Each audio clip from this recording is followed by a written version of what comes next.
ઓછો છે. અમારે તો ભેટવાનું હોય. આપણે કેન્સર વિજેતા સોલ્જર્સ આવે તો આપણે એનું કેવું સન્માન કરીએ, એવું સન્માન કરવાનું. ખરેખર વરુણભાઈ એટલા સ્વસ્થ થઈ ગયા છે, એટલા સ્વસ્થ છે, અત્યારે અમારી સાથે ચાલે છે, હરે ફરે છે, આનંદ કરે છે બધું.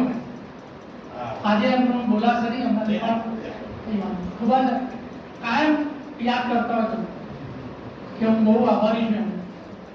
આ રીતે કોઈને પણ કંઈ પણ જરૂર પડે તો તરત પહોંચી જજો ભરતભાઈ સાહેબ પાસે. સાહેબ આપનો ખૂબ ખૂબ આભાર. હવે આપણે વધારે સમય નહીં લેતા 10 મિનિટનો ટાઈમ ખાલી ક્વેશ્ચન આન્સર માટે રાખીએ છીએ. તો સાહેબને કોઈ એક ક્વેશ્ચન પૂછવો હોય તો ઝડપથી પૂછી લો.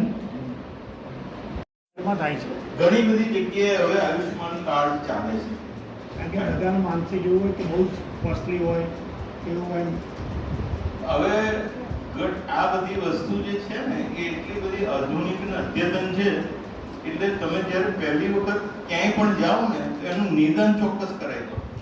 પછી આયુષ્માન કાર્ડ વાળી કોર્પોરેટ હોસ્પિટલ્સ પણ છે એટલે એમાં આગળના ટેસ્ટ કરાવો, પહેલા નિદાન કરાવો. નિદાન કરવામાં આયુષ્માન કાર્ડ શોધવા માટે નિદાનમાં મોડું ના થવું. નિદાન વસ્તુ કેવી છે કે મોટે ભાગે એ લોકો પહેલા એફએની કરતા હતા, એટલે સોય નાખીને કરતા હતા. હવે સોયનું ડાયામીટર થોડું મોટું હોય એને બાયોપ્સી કહેવાય. બાયોપ્સી એટલે બહુ જ સચોટ હિસ્ટોપેથોલોજીકલ એક્ઝામિનેશન તો આવે પણ એમાં પછી બીજો ટેસ્ટ મેજર કહેવાય ને એનજીએસ, મોલેક્યુલર ઇમ્યુનોહિસ્ટોકેમિસ્ટ્રી અને મોલેક્યુલર ટેસ્ટ એ આમાંથી થઈ શકે. એટલે કેન્સર તો આવે, તમે બધા યુરિન ટેસ્ટ કરાવો છો કે યુરિનમાં પાસ આવે, યુટીઆઈ કહેવાય, તો તરત ડોક્ટર બીજો ટેસ્ટ કરાવે. એક તો દવા લખી આપે પણ પછી યુરિન કલ્ચર સેન્સિટિવિટી એટલે તમારા યુરિનના ઇન્ફેક્શનમાં કઈ દવા કામ કરશે સચોટ એનો ટેસ્ટ કરાવે અને એ રિપોર્ટ આવે એટલે દવા બદલે. એવું અમારામાં પણ જ્યારે બાયોપ્સી આવે ને એટલે કેન્સર, પછી એનું સ્ટેજિંગની સાથે સાથે પેલો નિદાન જ્યારે આવે ત્યારે અત્યારે પ્રિસિઝન મેડિસિન કે આ બેનને કે આ ભાઈને એમના કેન્સરમાં આ જ દવા સચોટ કામ આપશે એટલે એની કુંડળી નીકળી ગઈ એમ કહેવાય. એમાં હાજી પ્લીઝ. મોડું વારંવાર આવ્યું, મોડું વારંવાર આવતું મોડું વારંવાર આવતું હોય અને એની અંદર તમારે તમારા નિદાન માટે પહેલાં તો કંઈ બી પ્રોબ્લેમ હોય, સિમ્ટમ હોય તો તમે તમારા પહેલાં ફિઝિશિયન મોડાને જે ઈએનટીને રેકમેન્ડ કરે.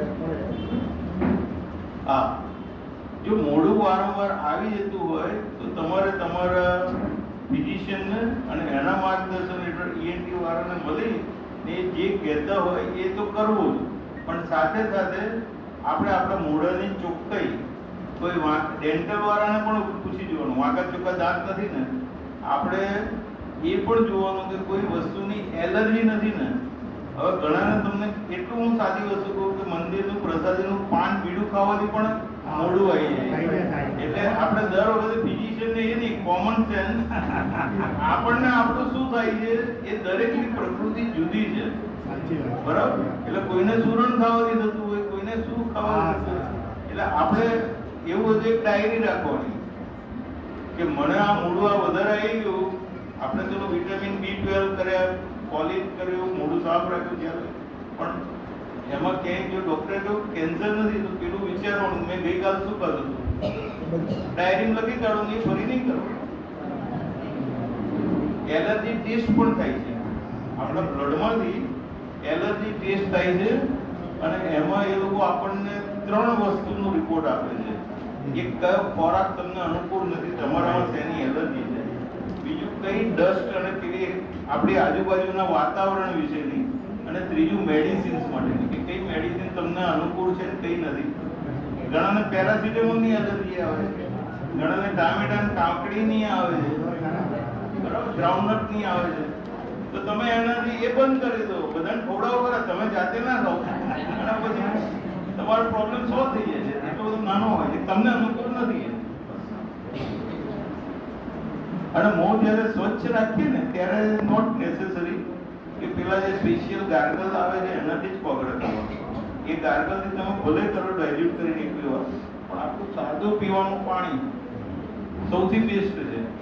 એનાથી વારંવાર દર કલાકે 2 કલાકે એ વખતે જો કોગળા કરીએ તો જે નવા સેલ્સ આવે છે તો તંદુરસ્ત સારા જ આવે છે. અને તંદુરસ્ત સેલ્સ બનવા માટે ટેમ્પરરી આપણે જે વિટામિન બી કોમ્પ્લેક્સ ફોલોઇડ લેવાના હોય એ લઈ લઈએ. પણ ખાસ ક્યાંય દાંતનું તકલીફ નથી એ ખાસ ચેક કરવાનું, અને કેન્સર નથી એનું check. Okay, thank you sir. Thank you sir.